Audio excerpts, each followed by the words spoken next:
그리스도의 풍성하신 은혜와 사랑이 늘 함께 하시기를 바랍니다.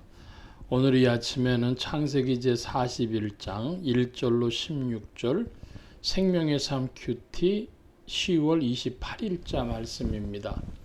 1절 이하의 말씀 살펴봅니다.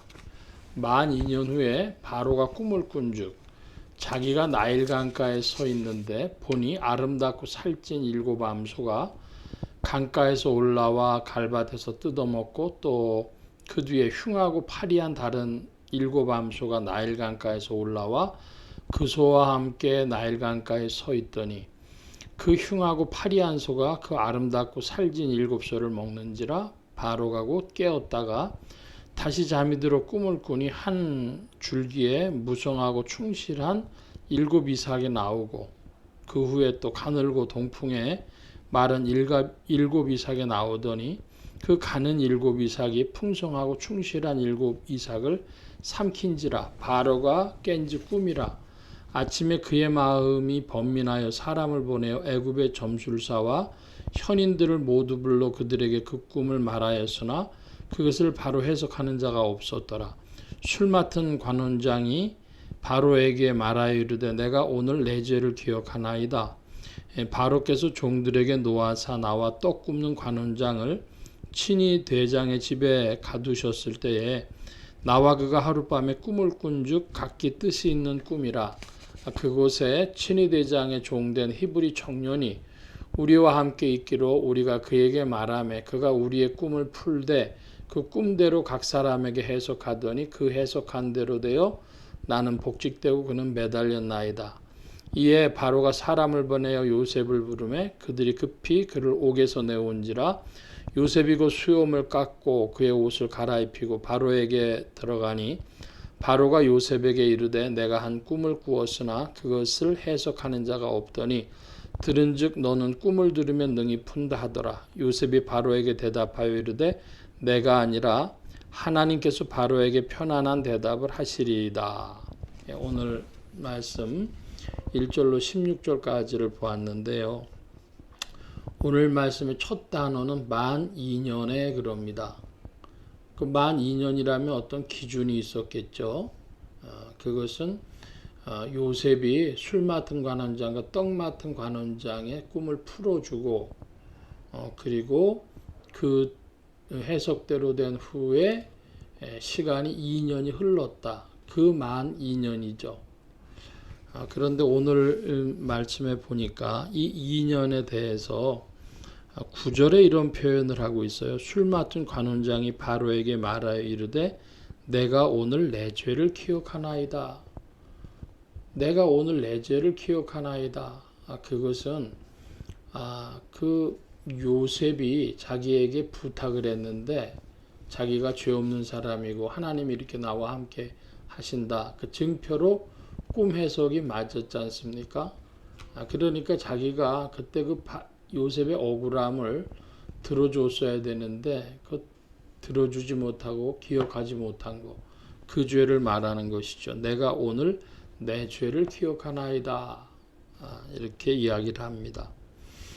이 사람은 자기가 기억도 못했어요. 그러나 아마 요셉은 그 일을 통해서 이제 바로 제일 높은 사람에게 갔으니 어떻게 해결되겠지 하고 기다렸을 텐데 그 2년입니다. 그러니까 2년이라는 게 짧다면 짧은 시간인데 혹은 길다면 긴 시간인데 그 2년 감옥에 갇힌 자로서는 긴 시간이라고 해야 되겠죠. 그 말씀은 조금 이따 다시 또 드리기로 하고 여기 이런 표현을 합니다. 11절에 나와 그가 하룻밤에 꿈을 꾼즉 각기 뜻이 있는 꿈이라.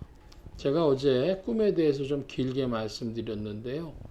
한마디로 꿈은 뜻이 있는 꿈이 있고 뜻이 없는 꿈, 즉 의미가 있는 꿈이 있고 의미가 없는 꿈이 있다. 우리가 꾸는 꿈의 대다수는 90% 아니 99%까지도 거의 의미 없는 뜻없는 꿈으로 가득 차 있습니다. 그 꿈 자기가 기억하는 것도 있고 기억하지 못하는 것도 있고 등등이지만 다수는 의미가 없는, 뜻이 없는 꿈이고 뜻이 있는 꿈들이 있는데 그걸 보고 예지몽이라 그럽니다. 그 인생과 관계돼서 의미 있는 게 뭘까요? 우리 한번 짚어보면은 자기 죽는 얘기, 그리고 자식이 결혼하는 배우자 만나는 이야기, 그리고 자식 낳는 이야기, 뭐 그런 것들, 그리고 무슨 시험을 봤는데 이거 뭐 다 포기했는데 붙는 이야기, 혹은 군인 같으면은 자기 직업에서 별 다는 게 큰일인데 별 달게 될 때 이야기 등등 몇 가지 그런 자기 인생에 의미 있는 일들이 있죠. 그럴 때 신자 불신자를 막론하고 그런 큰 꿈을 꾸게 됩니다. 앞으로 자기 인생에 있을 중대한 일들이니까요. 특별히 오늘은 바로인데요. 바로는 자기가 왕으로서 그 감당해야 될 큰 꿈이 앞에 보여줬습니다. 그거 잘 해석하고 알게 됐어야 되는데, 그래서 바로가 그 자기들에게 점술가와 현인들을 불렀다 그래요. 그러니까 바로의 참모진 중에 이거 해석할 만한 사람들을 어드바이스를 받기 위해서 불렀는데 해석을 못합니다. 바로는 그 당시 애굽의 왕인 거로 애굽 백성들을 다스리려면 일을 잘해야 되죠. 그래서 이런 거 해석할 필요가 있었는데 몰랐습니다.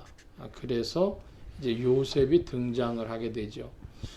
이 점술가 바로가 꿈꾼 거, 점술가들이 해석 못한 거, 더 이 술 맡은 관원장이 그 춘희대장의 감옥에 왔다가 복직된 거, 모든 것들이 톱니바퀴가 돌아가게 되면서 이제 요셉이 등장할 자리를 마련하는데, 이런 걸 보고 하나님이 역사의 주제시다, 만유의 주제시다, 뭐 역사의 주인이시다, 그런 표현들을 하는 것이죠. 그래서 이렇게 톱니바퀴가 돌아가는 것처럼 돌아가서 드디어 이제 요셉이 바로 앞에 서서 꿈을 해몽하게 되는, 해석을 하게 되는 그런 자리에 가게 됐습니다. 제가 아까 그 2년이라고 하는 시간을 이야기했는데요. 인생을 요즘 100년이라고 그러지만 간단하게 보면 30년 배우고 30년 일하고 노년기 한 30년쯤 뭐 대략 이렇게 하면 될 겁니다. 근데 그 중에 그 일해야 될 시간에 2년이라고 하면, 젊은 시절에 2년이라고 하면 꽤 의미가 있는, 60년으로 보자면은 그 10%가 6년이죠. 그러니까 3분의 한 3% 정도의 의미가 있는 거니까 인생 꽤 의미가 있는 시간입니다. 2년. 짧다고도 할 수 있지만 길다고도 할 수 있는 시간 동안 잊혀졌습니다. 잊혀진 2년의 시간이 요셉에게는 특별히 괴로웠을 거예요. 자기가 원을 풀어줄 만한 사람인데, 그럼에도 불구하고 하나님의 시간표는 2년을 더 있게 하셨습니다. 우리가 시간표를 우리가 만들고 어떤 일들이 목적적으로 이렇게만 이루어지는 것이 아니라 우리가 다 알지 못하는 숙성되는 시간들이 필요하다. 이걸 기억하시고, 내 생각에는 참 내가 이렇게 너무 오랜 세월 힘들고 괴로운 것 같다라고 하지만, 그러나 그것보다는 주 안에서 주님의 연단의 시간이고 숙성의 시간이고 주님의 시간표다 시인하는 여러분들 되시기를 축원합니다. 오늘 말씀 여기까지 보겠습니다. 기도합니다. 만복의 근원 되신 주님 함께해 주셔서 우리의 인생의 시간들을 하나님의 시간표에 맞춰보게 하시고, 주님 안에서 주님의 경륜 가운데 겸손하며 주 안에서 기다리며 또 이 숙성의 시간을 깨닫는 지혜가 있도록 인도하여 주옵소서. 온 교회와 성도들과 주의 종들이 함께 하심에 예수 소망 교회와 온 성도들과 부족한 종에 함께하여 주옵시고 복음 전파와 영혼 구원하는 일에 쓰임 받으며 성령님과 함께 전진케 하여 주옵소서. 도우심 구하며 감사하며 의지하올 때에 예수 그리스도의 이름으로 기도하옵나이다. 아멘. 하늘에 계신 우리 아버지여, 이름의 거룩히 여김을 받으시오며 나라의 마옵시며 뜻이 하늘에서 이루어진 것 같이 땅에서도 이루어지이다. 오늘날 우리에게 일용할 양식을 주옵시고 우리가 우리에게 죄 지은 자를 사하여 준 것 같이 우리 죄를 사하여 주옵시고 우리를 시험에 들게 하지 마옵시고 다만 악에서 구하옵소서. 대개 나라와 권세와 영광이 아버지께 영원히 있사옵나이다. 아멘.